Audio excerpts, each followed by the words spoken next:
welcome to the Bucknuts Morning 5 here on Friday, January 6th, 2017. I am Dave Biddle. Very happy to be joined by Patrick Murphy here on a balmy day in Columbus, Ohio. It is up to 5 degrees looking at my phone here, Patrick. It is sunny, though. We've experienced too many 5-degree days down in Phoenix. No, we did not. It wasn't exactly summer out there, but it wasn't like this, that's for sure. Yeah, for sure. Yeah, it was actually chilly out there for Arizona standards, but I still loved it. Other than the 60 minutes of football out there, it was a nice trip. And yes, I just pulled a Dan Rubin and Steve Wilfong by starting off talking about the weather. Just shout out to my boys out there. So drink, Bucknutters, anybody who's playing the Bucknuts Morning 5 drinking game. Some really good news yesterday, Patrick. Unexpected news. A guy that we had on the old Front Row radio show many times. I felt like I've gotten to know him pretty well. Tyquan Lewis. And I thought for sure he was going to leave early. I knew he wasn't going to be a first-round pick. Probably wasn't even going to be a second-round pick. But I thought he was a solid third-round guy. And I thought as a fourth-year junior, he was going to leave. He's led Ohio State in sacks the last 2 years. He won the Big Ten Defensive Lineman of the Year award. But he announced yesterday that he is returning to Ohio State for his fifth-year senior season. Just your reaction when you heard that news. Yeah, what a boost for this team, especially after last year when you've got so many guys leaving. I think fans just expected guys were going to go. I know I did. I think looking back on it, he's a guy who, I don't know how much he can improve his stock coming back because I think he kind of is who he is, but he also doesn't, he's not your typical NFL defensive lineman, I don't think, from people I've talked to that cover the NFL and whatnot.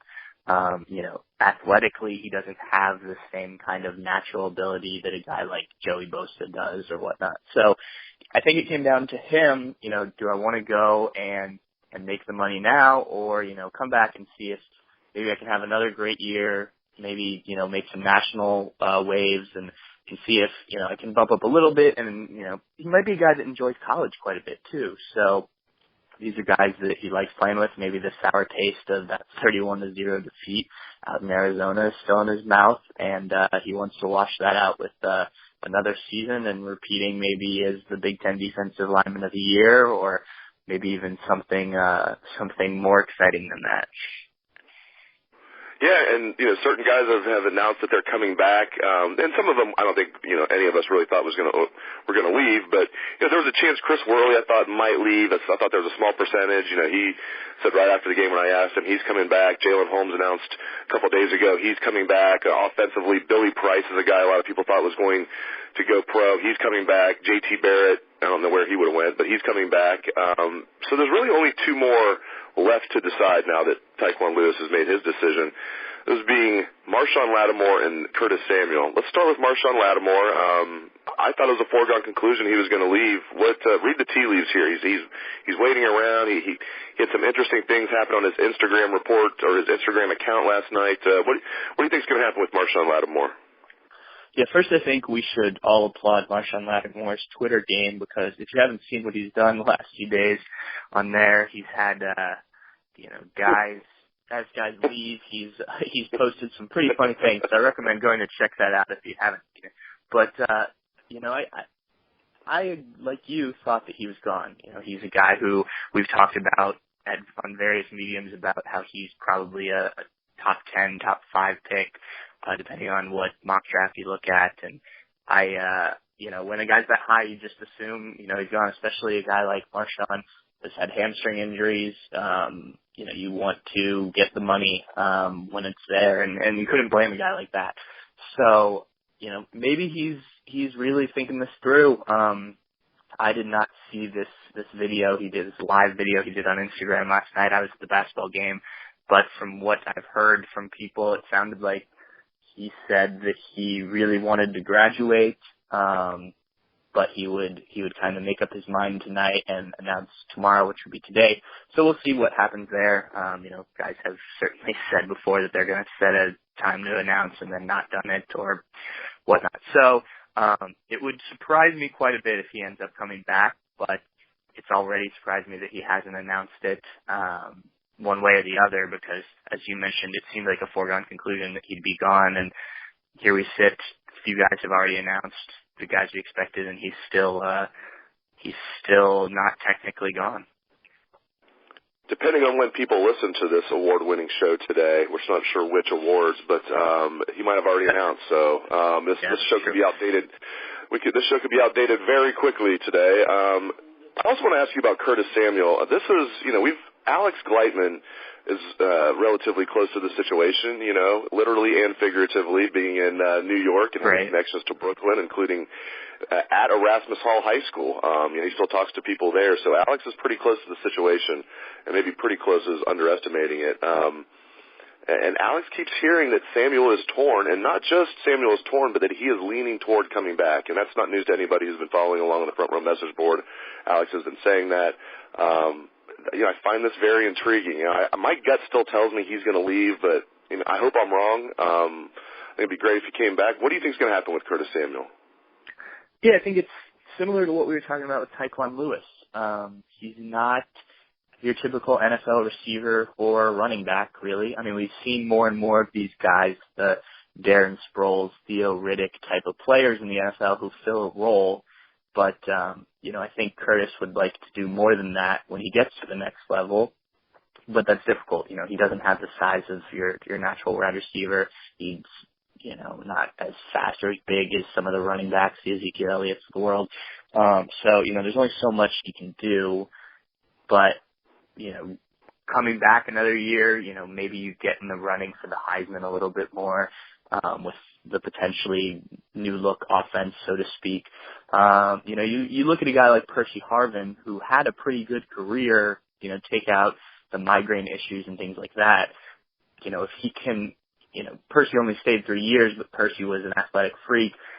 Obviously we've talked about the fact that Curtis's numbers are similar, if not better than Percy's. So, maybe he can bump that up a little bit, and kind of take any caution that teams might have about him away by coming back another year. But again, when the money's there, it's hard to pass it up. I'm not super familiar with Curtis's, family situation. So if he feels like he's in a good spot and he doesn't need to go, maybe it is weighing on him. As Alex has told us, sounds like he's leaning towards that, but until anything official comes out, as I said earlier, after last year, I think everyone kind of leans to, well, they're going to go, and so that's kind of my approach until we hear anything different from Curtis or his camp.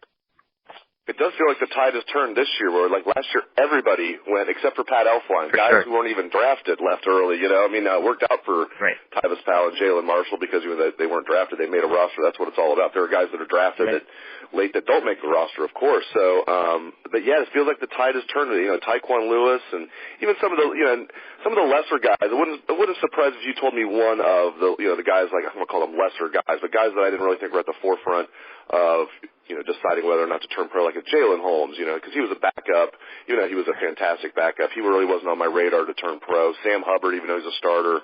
I mentioned Chris Worley. There was a small chance.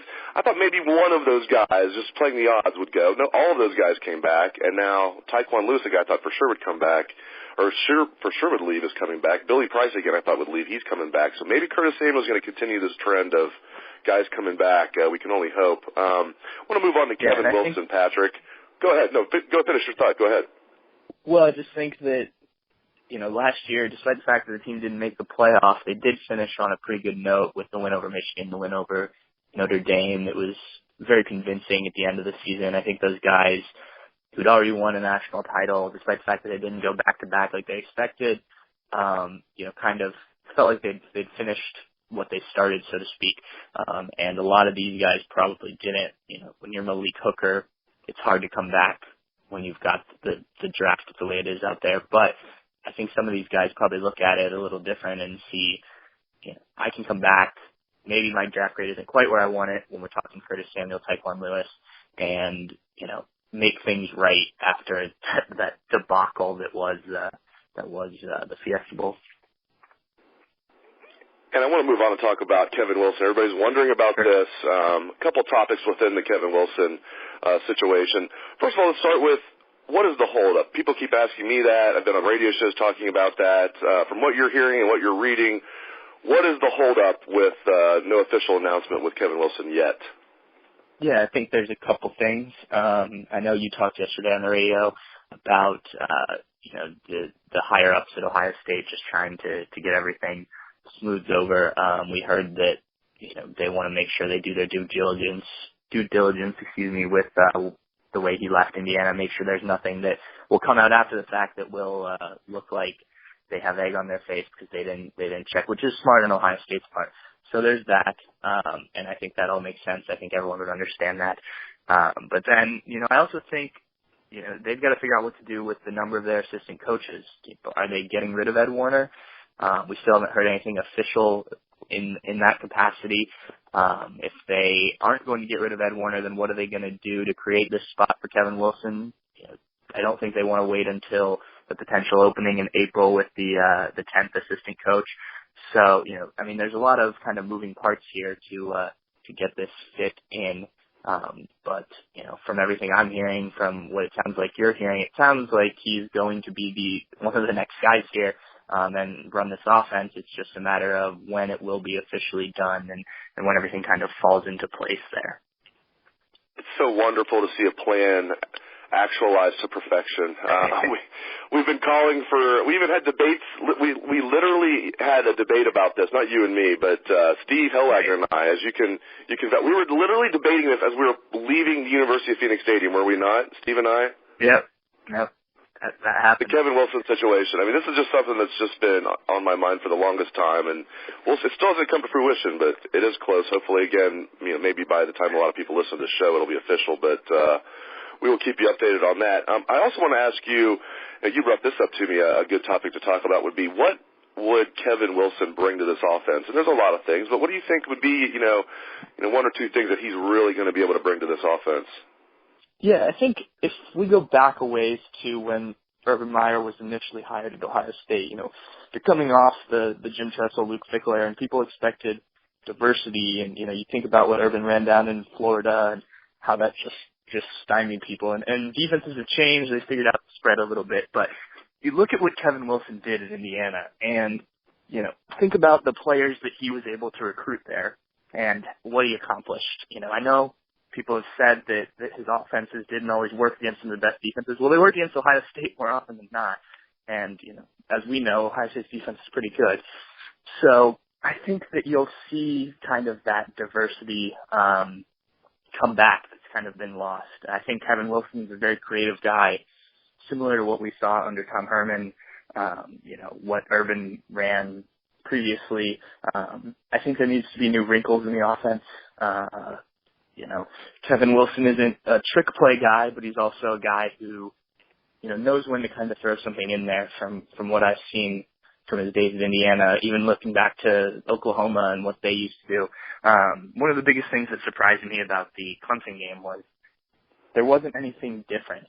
They ran the same plays we saw all year, and they didn't work against Clemson because Clemson. So I've seen them. You think back to 2014 against Alabama. They're running plays we'd never seen before, and I don't necessarily just mean the Evan Spencer pass to Michael Thomas, because that obviously was one big example, but just new plays, new wrinkles that had not been in the offense before, and that was a disappointing thing for me, and I think that's the kind of thing that Kevin Wilson brings, and not just for bowl games, but, creativity, diversity in the offense, things like that. I think that he'll help make these guys get to the next level. Obviously the offensive line has to develop, and these receivers have to, all of these things have to happen over the course of the offseason for that to work.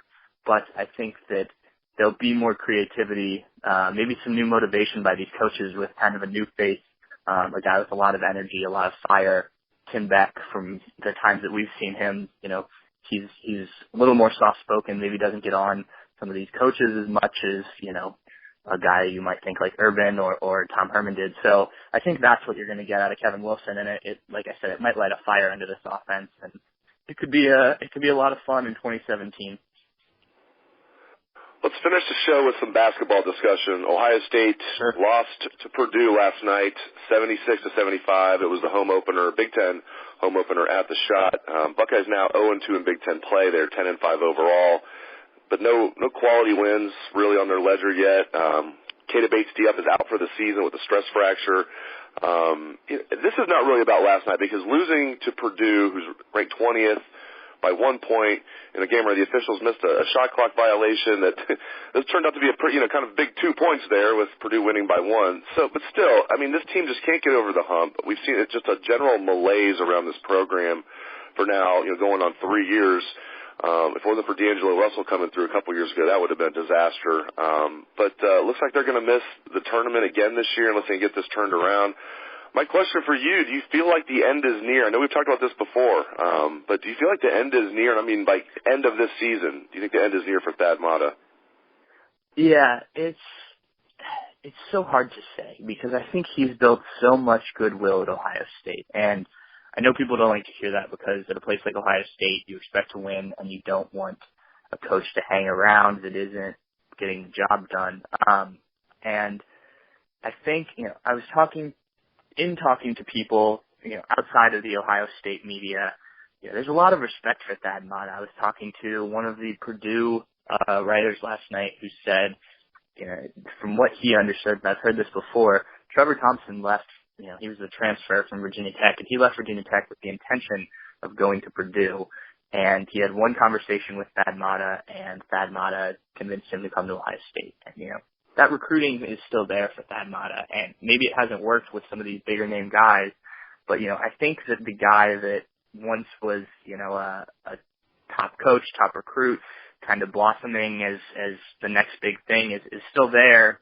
I think, a lot of health things have inhibited what he's able to do. Assistant coaches have gone on and maybe they haven't been replaced with the next great assistant coach. So I think there's a lot of factors at play.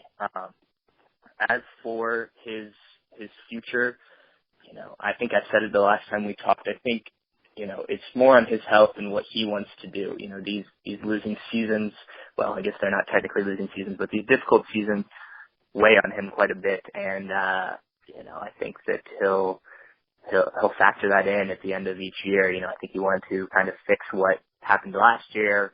And so he came back, and this is all just speculation on my part. I don't know anything internally. But, it's not fixing, for sure. They've been in a lot of close games. They've certainly gotten better than last year, but the results aren't translating. And, now you sit 0-2 in the Big Ten. You're without your most versatile player, one of your team leaders going forward for the rest of the season, which was big news to everybody last night. And then, you go on the road for 2 more games against Minnesota and Wisconsin, both teams playing well, come back home and play Michigan State. You're looking at potentially a 1-4, 0-5 start to the Big Ten, and Ohio State's dug out of those before, but those are different teams and different players and whatnot. So it's they've got a hole right now, and it's going to be difficult to climb out of it, I think. This has been such a long edition of the Bucknuts Morning 5, even for our standards. The worst named show ever, the Bucknuts Morning 5. This has been such a long show. The temperature has now risen in Columbus. It's now all the way up to 6. So it's risen from 5 to 6. So we're going to enjoy the tropical weather. What's that? I'm going to go tanning. Yeah. I'm going to go do some sunning, as Alex Rodriguez used to call it in Central Park. He would go sunning. I'm going to go do some sunning after I produce the show. And great stuff as always out of Patrick Murphy. Thank you, Patrick. And thanks to all the listeners out there for tuning into the show. Hope everyone has a great day and a great weekend. Let's hear some Buckeye swag, best damn band in the land.